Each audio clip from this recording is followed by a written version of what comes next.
No Salmo 102, há muito tempo, lendo um desses livrinhos de meditações diárias, com mensagenzinhas curtinhas, me chamou muito a atenção o fato de repente, um homem que está acostumado com o deserto, falar numa ave que tem tudo que ver com o mar, com lagos, com peixes, né? Eu disse, vamos ver o que significa isso, não é? Porque a gente lê muito superficialmente a palavra de Deus, e é por isso que a gente não entende tantas coisas, porque se a gente se detivesse no assunto, logo a gente vai ter um aproveitamento muito grande, e com certeza absoluta, alguma lição de valor para a nossa vida. Então eu quero ler alguns versículos do capítulo 102 do livro de Salmos. Começa dizendo assim, lá em cima, no sobrescrito, como a gente costuma dizer, né? Na sua grande aflição, o salmista recorre a Deus para que restabeleça o seu povo e o reconduza à sua terra. É a oração do aflito, vendo-se desfalecido e derramando a sua queixa perante a face do Senhor. Então começa, Senhor, ouve a minha oração e chegue a ti o meu clamor. Não escondas de mim o teu rosto no dia da minha angústia. Inclina para mim os teus ouvidos. No dia em que eu clamar, ouve-me depressa, porque os meus dias se consomem como fumaça e os meus ossos ardem como lenha. O meu coração está ferido e seco como a erva, pelo que até me esqueço de comer o meu pão, ou seja, não tenho fome. Já os meus ossos se pegam à minha pele em virtude do meu gemer doloroso. Aí é que entra o que eu falei para vocês. Sou semelhante ao pelicano. O pelicano no deserto. Sou como um mocho nas solidões. Velo e sou como o pardal solitário no telhado. Os meus inimigos me afrontam todo o dia.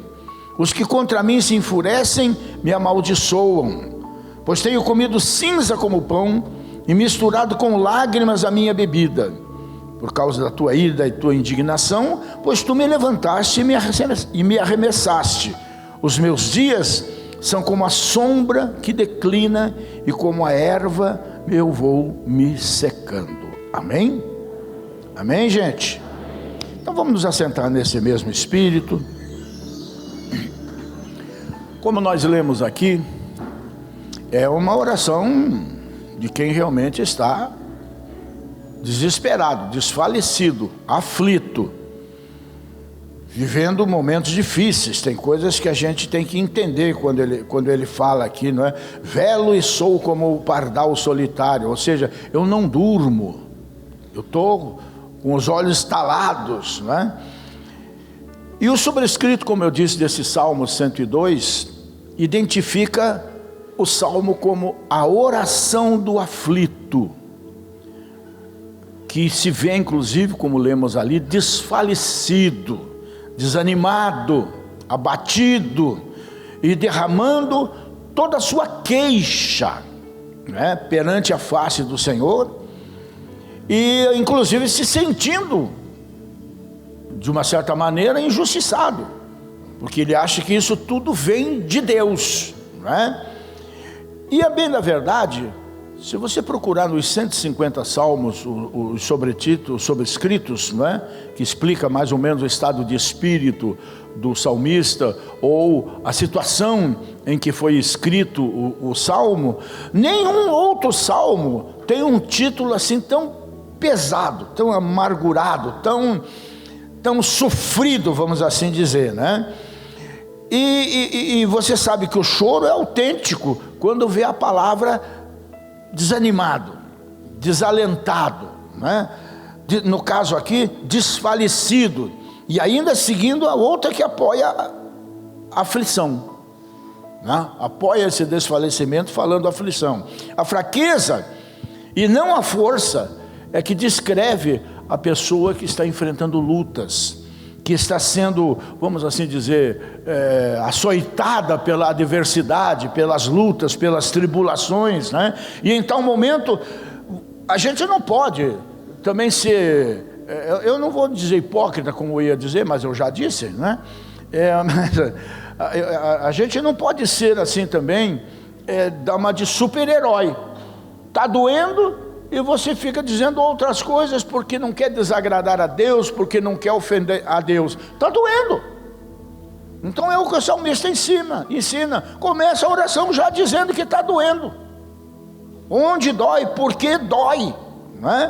Não adianta começar quando você está se desfalecendo, aflito, chorando, magoado, com dores, traído, sofrendo a dor da ingratidão, você querer dizer uma coisa que não está no teu coração, louvar, adorar no momento. Esse não é o momento, esse é o momento de dizer onde está doendo, de dizer que está doendo. E o salmista quer dizer justamente isso, que você pode fazer isso, que você deve fazer isso. E é isso que Deus está esperando de você. Está doendo, Deus, né? Se houvesse um grito por ajuda, por exemplo, é muito mais apropriado. É o que ele diz aqui: Senhor, olha, ele já começa o salmo dizendo, ele começa a oração: Senhor, ouve a minha oração e chegue a ti o meu clamor. Se houvesse respostas imediatas para o seu desesperado problema, dilema, né, não estaria perturbado da maneira como ele inicia a sua oração. Então ele foi autêntico.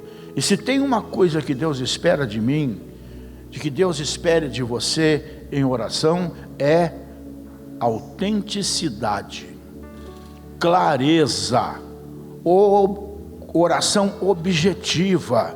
Não é jogar palavras para cima e não é só chorar, é falar, é abrir o coração. É o que Deus está esperando de você, não é? Clama a mim e é aquilo que eu digo, é ação e reação. Clama a mim, eu te respondo, Rogério. Vocês sabem, né? Se eu não fizesse isso, eu não estaria aqui com vocês hoje. Há muito tempo eu já tinha virado paçoca, né? Mas na hora mais decisiva da minha vida, eu clamei. E o que aconteceu? Ele me respondeu. Porque foi a oração, acho que mais sincera e mais do espírito mesmo, e não da cabeça, que eu já fiz na minha vida. Quando eu pedi socorro, ele foi lá, mandou gente me tirar, senão eu estava morto, estava afogado, né? Você espera que Deus não tenha dado as costas para você e que Ele te responda rapidamente. É o que Ele diz aqui, né? Não escondas de mim o teu rosto, não vire o rosto no dia da minha angústia, inclina para mim os teus ouvidos, no dia em que eu clamar, me ouve depressa. Então, gente, é um grito por socorro que nós precisamos fazer, bradar diante de Deus quando a coisa está difícil, porque aí aquilo que o psicólogo, que o psiquiatra, aquilo que o médico, aquilo que o cirurgião não pode, aquilo que amigos, pastores, gente da família, o marido, a esposa, os pais não podem, Deus sempre poderá. Quando Ele realmente sentir que a oração não vem da boca, vem do coração. A boca está falando aquilo que verdadeiramente o coração está cheio. Quando Deus perceber essa sinceridade, essa aflição, Ele estende a mão imediatamente, como diz aqui, e responde realmente rapidamente. Quando você se machuca gravemente, o tempo parece que demora a fechar aquela ferida, não é? Os gregos tinham duas palavras para tempo: uma é cronos, que é o nosso tempo cronológico, né? Por isso o cronômetro, né? E o kairos, que é o tempo de Deus. O tempo cronos é o tic-tac do relógio que a gente está deixando de usar, né? O celular veio para acabar com o relógio também, né? Eu mesmo desistir de relógio, não é? Mas o tempo cronos é esse tic-tac do relógio, o relógio nosso. A progressão é cronológica, a longa espera por algo ou abençoador, ou maravilhoso, ou terrível. Mas o tempo Kairos, que nós provocamos também através da oração, através do clamor, é uma estação, como outono e inverno, né? Pode ser tão agradável que você perde completamente de vista o tempo cronológico, o nosso tempo, né? Quando você tem uma dor emocional, não há nenhum Kairos, porque você está sofrendo, porque você está se sentindo muitas vezes até abandonado por Deus. A sua vida fica tão sobrecarregada que cada segundo parece como se fosse uma hora, cada minuto um dia, cada dia um mês e cada mês um ano. É complicado quando a gente está nesse espírito do salmista aqui, que as coisas parecem que não terminam, já quase 2 anos de pandemia, parece que esse negócio não acaba nunca. Mas o pior é quando nós temos a nossa própria pandemia, no coração, na alma, no espírito, no casamento, na família, nas nossas coisas, né? Parece que cada mês parece que é um ano, né? E essa é a razão pela qual o salmista pede a Deus que faça alguma coisa muito rápido. O tempo cronos é um fardo terrível, monótono, sofrido, não é? Mas o tempo de Deus é o melhor tempo que tem para a nossa vida, porque num instante, porque para nosso Deus, um dia é como 1000 anos, e 1000 anos é como um dia. Um estalar de dedos, isso é uma figura, né? Um estalar de dedos deles inicia um novo tempo na nossa vida. Um tempo de paz, um tempo de harmonia, um tempo de prosperidade, um tempo de sossego, aquele tempo que a gente costuma sonhar, não é? Então o salmista, como todo salmo, né, mesmo não sendo de Davi, esse embora não esteja escrito, mas está entre 2 salmos de Davi, portanto esse também é dele. É outra coisa que se pode aprender. Quando o salmo seguinte não tem autor, o autor é o mesmo do salmo anterior. E aqui é bonito de ver, porque esse tempo, esse cronos aqui do Davi, o salmo todo é assim meio choroso, meio de lágrimas, meio de sofrimento, mas ele é seguido pelo Kairos de Deus, que é o Salmo 103. O Salmo 103 é totalmente diferente. Bendize, ó minha alma, ao Senhor, e tudo o que há em mim, bendiga o seu santo nome. Bendize, ó minha alma, ao Senhor, e não te esqueças de nenhum dos seus benefícios. É Ele que perdoa as tuas iniquidades e sara todas as tuas enfermidades, e por aí vai. Então o tempo de Deus na nossa vida, evidentemente, é sempre muito melhor. Mas eu comecei falando, enfatizando o pelicano, né? E eu disse assim, mas por que pelicano nesse negócio? Isso aqui está mais fora de lugar do que cebola em salada de fruta, né? Está totalmente fora de lugar, né? Aí eu comecei a pensar em outra coisa também, porque é o contraste que Davi quis fazer a respeito da situação e da situação dele, dentro dessa outra situação. E ele, para enfatizar isso, então ele diz, e o que me deixa encantado é uma coisa: Davi nunca viu um pelicano. Talvez alguém levou para ele um desenho, não sei o que, porque pelicano, como eu disse, não é uma ave do deserto, muito pelo contrário, ela se alimenta de peixe. No deserto só tem calango, não é? Então eu fico encantado com isso, o próprio conhecimento que o Davi tinha, não é? Para ir buscar uma figura como a do pelicano. Sou semelhante ao pelicano no deserto. que tem que ver um pelicano no deserto? Ou seja, está fora de lugar. Está fora de lugar. Não nasci para isso. Não nasci para sofrer. Só faltou ele botar no final ali, aiôiô, né? Isso é coisa de antigos, não é para vocês, nessas gerações mais modernas aqui, não é? Sou semelhante ao pelicano no deserto. Sou como um mocho nas solidões. Quem sabe aí o que é um mocho? Levanta a mãozinha. Ô, gente, é uma coruja. Um mocho é uma coruja, né? Sou como uma coruja solitária no escuro, né? Sou, e ele ainda diz vigio, ou seja, eu não durmo. Sou como pardal solitário no deserto. Estou sozinho. Então nessa frase aqui ele sintetiza todo o seu estado de alma, todo o seu estado de espírito, não é? E esse salmo, é bom que você saiba historicamente, traduz duas situações de declínio.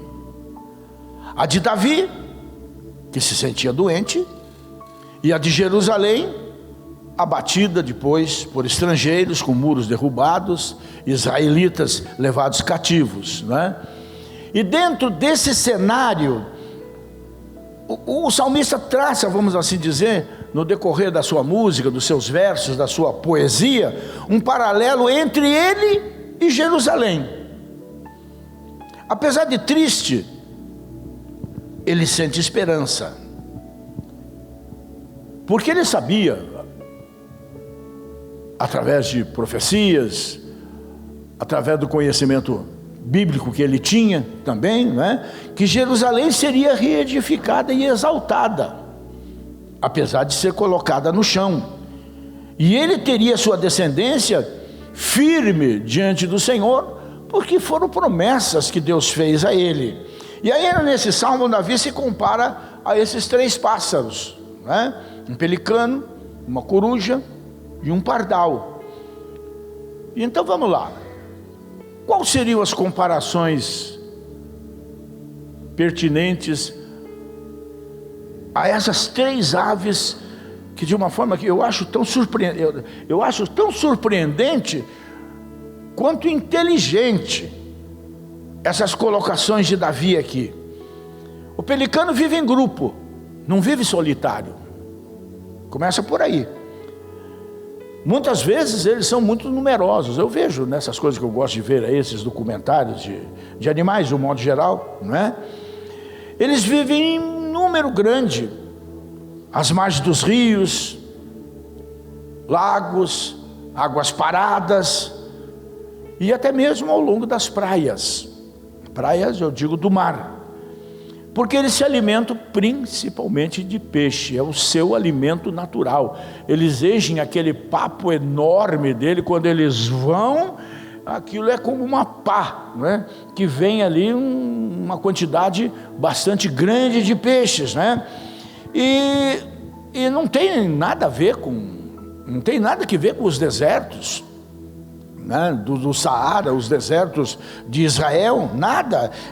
Tem tudo que ver com um lado da Europa, para os lados da Índia, ou na África, ou lagos famosos no mundo, mas não tem nada que ver com o deserto. Então a colocação de Davi é o que nós sentimos na nossa vida muitas vezes.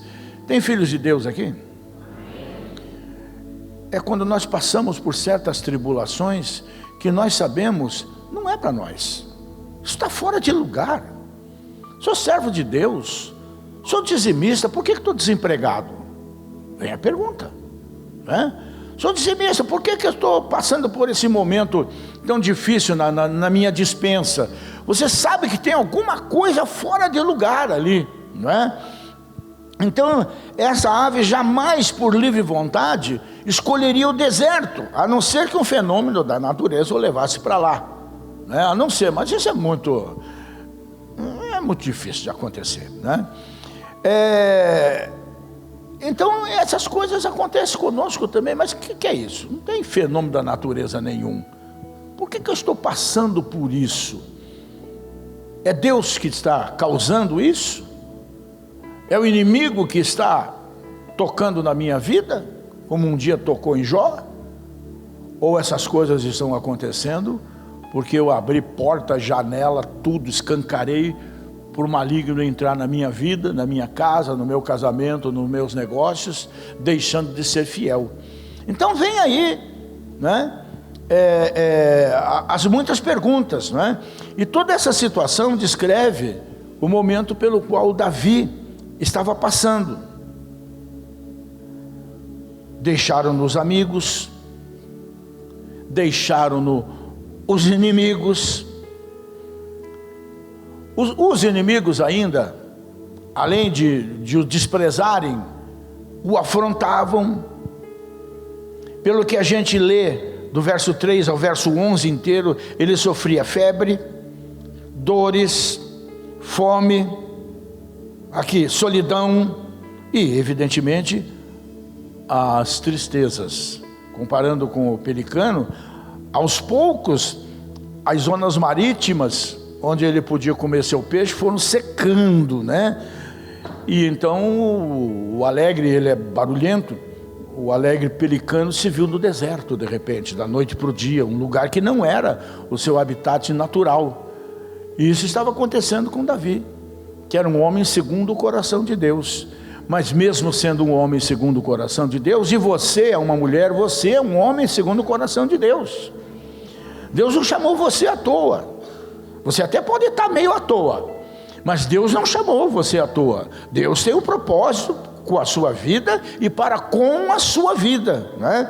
Então, no caso aqui, o Davi, na sua juventude, foi um rapaz muito sensato, mas por outro lado, muito corajoso. Foi saudável, foi um cara guerreiro, cheio de amigos, cercado de gente, vencedor perante os inimigos. Tanto que as mulheres em Jerusalém suscitaram um ciúme doentio no coração de Saul, porque elas cantavam que o Saul matou 1000, mas o Davi matou 10.000.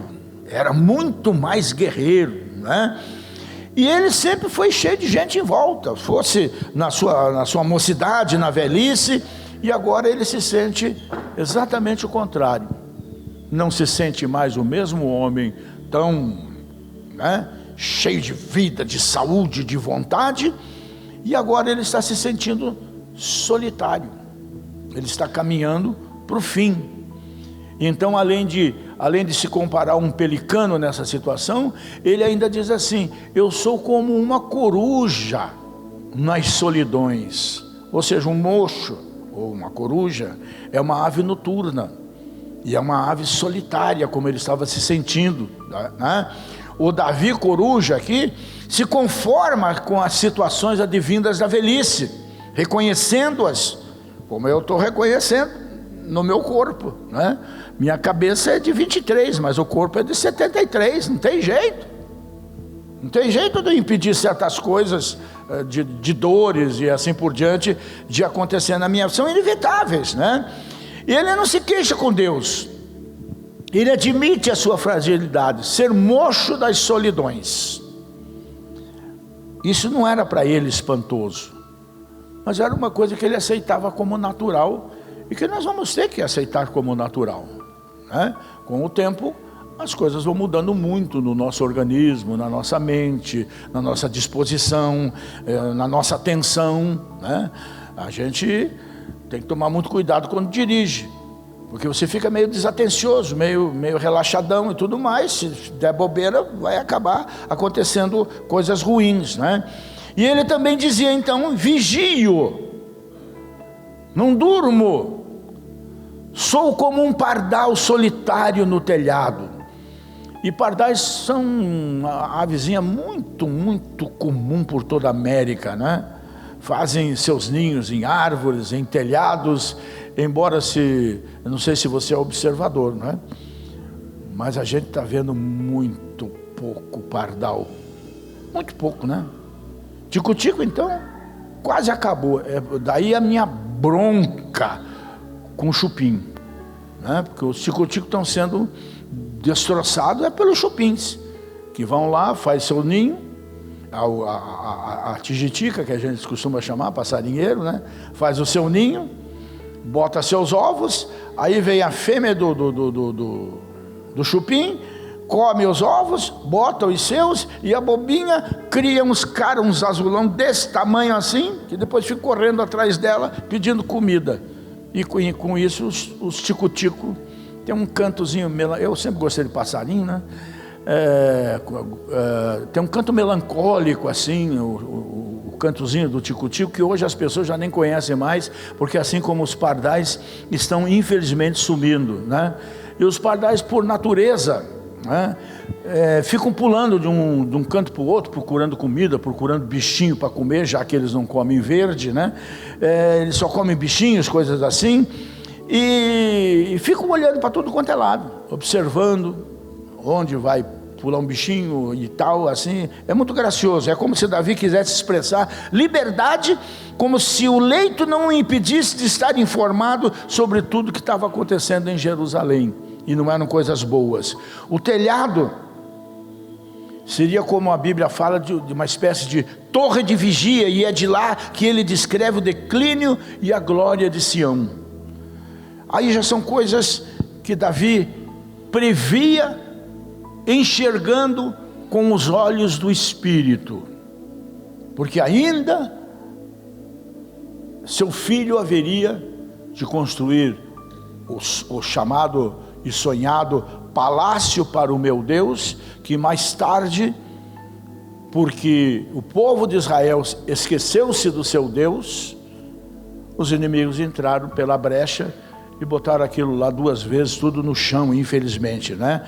Então, gente, concluindo, servos de Deus, como eu, como você, como a senhora,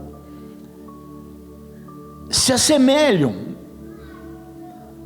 em alguns períodos da vida a pelicanos no deserto, quando enfrentam adversidades, quando enfrentam perdas, quando enfrentam situações adversas, e isso sem compreender, sem saber por que esse tipo de coisa está vindo sobre a sua vida, sobre a sua família, os motivos dessas adversidades.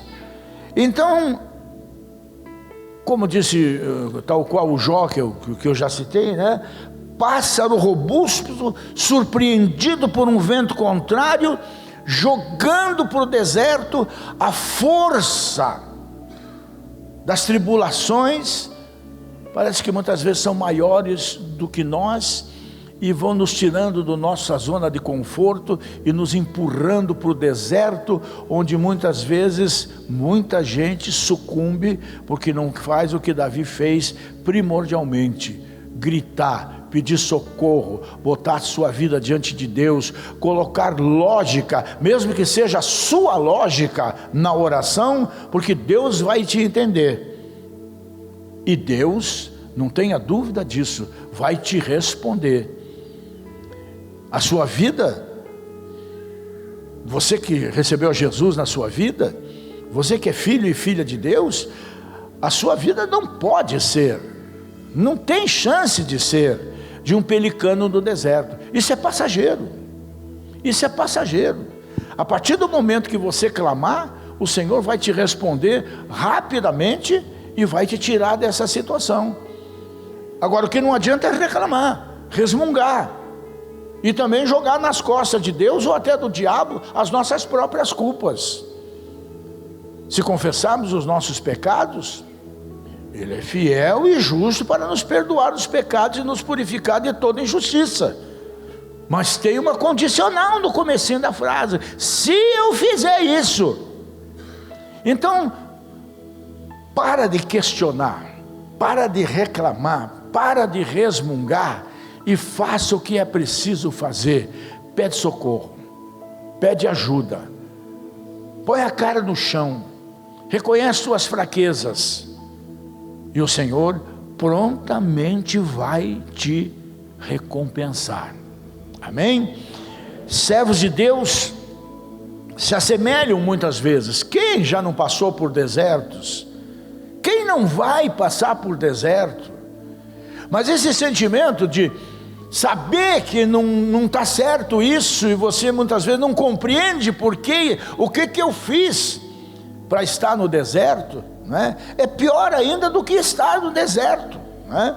Mas homens e mulheres de Deus se assemelham muitas vezes a pelicano no deserto, quando enfrentam situações adversas, quando enfrentam coisas assim difíceis de serem enfrentadas, sem compreender os motivos que o conduziram até essa situação, até esse deserto. Isso é o pior, porque isso confronta a nossa fé, e o que confronta a nossa fé é dúvida, e a gente fica com dúvida muitas vezes, né? E nunca falta aquelas santas e aqueles santos para chegarem a você e dizerem: você está nisso porque você está em pecado.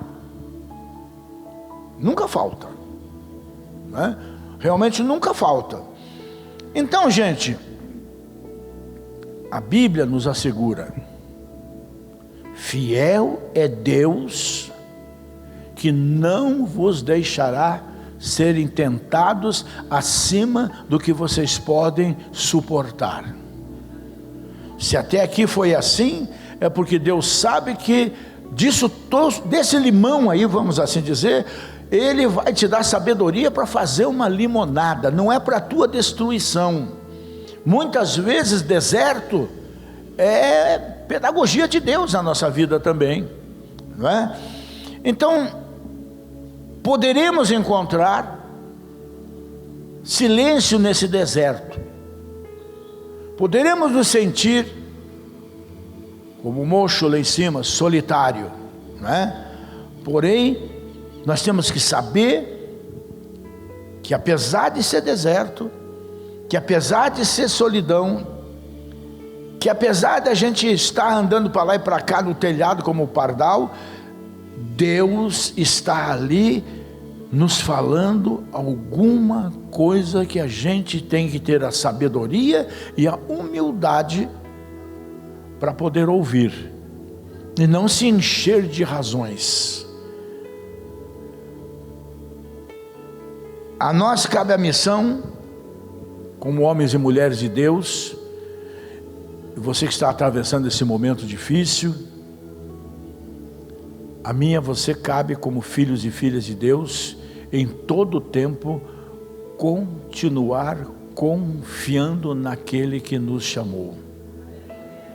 Mesmo sem entender, continue confiando, porque se muitas vezes a gente fica com a cabeça tanto tempo baixa, que de repente o oásis está ali na frente, as palmeiras com a água estão ali na frente, e porque a gente está com a cabeça baixa, ao invés de você seguir naquele caminho, você se desorienta e volta para o deserto.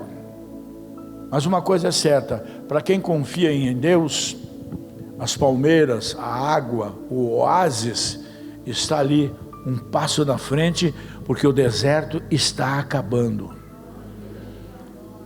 Elias se sentiu tão sozinho. Meu Deus, o Elias não tinha esse direito, assim como eu não tenho esse direito, assim como você não tem esse direito. É ingratidão de se sentir sozinho. Um homem que enfrentou todo Israel, o rei Acabe, a rainha Jezabel, 450 profetas, ele sozinho aparentemente no alto do Carmelo, viu tudo aquilo acontecer, fogo descendo do céu, e depois chuva depois de 3 anos e meio. Como é que um homem desse vai para o deserto? Como é que um homem desse vai se enfiar numa caverna, dizendo que está sozinho, pedindo a morte? Um espírito suicida, um espírito de depressão tamanho. Então nós temos que vigiar essas coisas, porque o Elias nunca esteve sozinho. Tanto é verdade que quando ele tentou se esconder lá no fundo da caverna, Deus foi na porta da caverna, primeiro armou todo aquele tendel, né? De vento, de chuva, de granizo, pedra, isso, aquilo, raio, trovão, né? Para depois uma voz suave, uma voz mansa, falar lá para dentro: o que você está fazendo aí, Elias? Você não é um pelicano? Vem para fora. E é o que o Senhor está fazendo nessa manhã na sua vida, naqueles que estão em casa. Vem para fora. Se Deus está ali na boca da caverna falando, é porque você nunca esteve sozinho. Você até pode, como Jesus na cruz, se sentir sozinho, mas não tem chance nenhuma de Deus te abandonar. Não tem chance nenhuma de você ficar sozinho. Mas eu não estou vendo Deus nesse negócio. É porque Deus não está ali na boca da caverna. Nós somos batizados, nós somos o povo da dispensação da graça. Deus hoje está dentro de nós. Não tem como a gente estar sozinho. Mas Ele não fala aqui, é porque Ele não fala aqui mesmo, Ele fala aqui. Ele fala, é Espírito falando com o Espírito, é Criador falando com a criatura. O problema é que nós estamos fazendo os ouvidos, agora até me atrapalhei na palavra aqui, moucos, né? Que é parecido com mocho, né? A gente está muitas vezes tapando os ouvidos. O sofrimento é tão grande que a gente não consegue ver o fim do deserto, como Maria Madalena não conseguiu ver, que era o próprio Jesus naquela manhã de domingo falando com ela, e ela quase entrando no tapa com ele. Onde é que você botou o corpo do meu Senhor? Sabe Deus o que ela pode ter dito, né? Mulher esquentada, sabe Deus o que ela pode ter dito para Jesus ali, pensando que era o jardineiro. Era o próprio Senhor que estava ali. É o próprio Senhor que está guiando os teus passos. Enxugue as lágrimas, levante a sua cabeça. Você realmente não está só. Amém?